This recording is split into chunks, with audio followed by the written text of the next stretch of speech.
from the grocery store to the gas station, prices across the country, hey, you know, they're surging due to labor shortages and shipping delays. The government's Consumer Price Index tracks those changes each month, and the October report was released just minutes ago. So I want to get over to Newsy economics correspondent Bianca Fascini. Bianca, good morning. Always good to see you, my friend. So economists were expecting a 5.9% increase over a year ago, marking the biggest hike since 1990. So what were the biggest sectors that saw spikes here?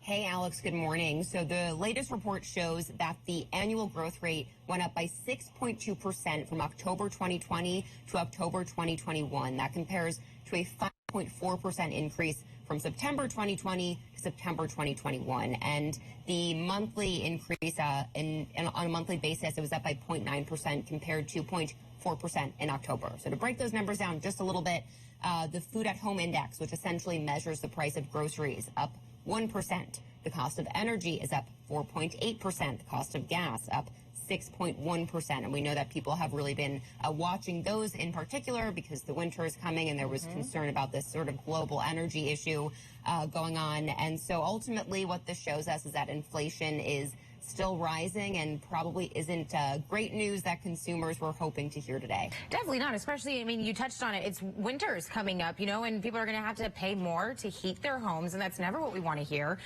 So my next question, though, China announced earlier this morning that its prices rose 1.5% compared to a year ago. So what does this say about the world's two biggest economies right now? Well, first of all, it shows that this certainly is not just an American phenomenon in terms of inflation. It's a global issue. But we're not just talking about the world's two biggest economies. These are two rival economies that also happen to be dependent on each other. And the Fed warned just earlier this week that there could be potential spillover effects to the U.S. economy as well as the global economy, depending on how China moves forward with their inflation issues and other pressures on their economy right now. So this is something that economists are definitely going to be watching for over the next couple months, especially since the holidays are here, and we know based off of some polls that consumers have been really stressed out about this. So speaking of the holidays, what does this message send to potential holiday shoppers?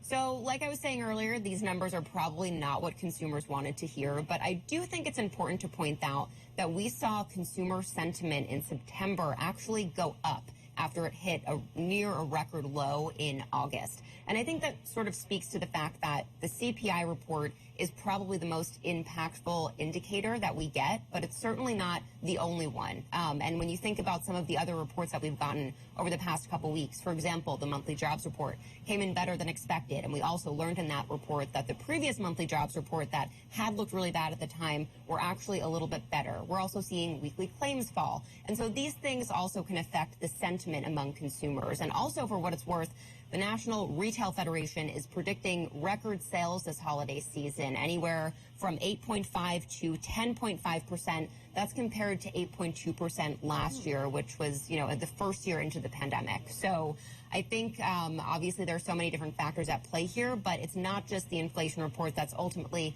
going to determine how consumers can spend their money. There are so many other factors that we have to consider when we look at how they're polling and when we consider what might happen next month and until the end of the year. Absolutely. And then it's, you know, we're spending that money, right, as we're shopping, but how are we going to get all the things that we bought too? It's because of all the supply chain issues, right?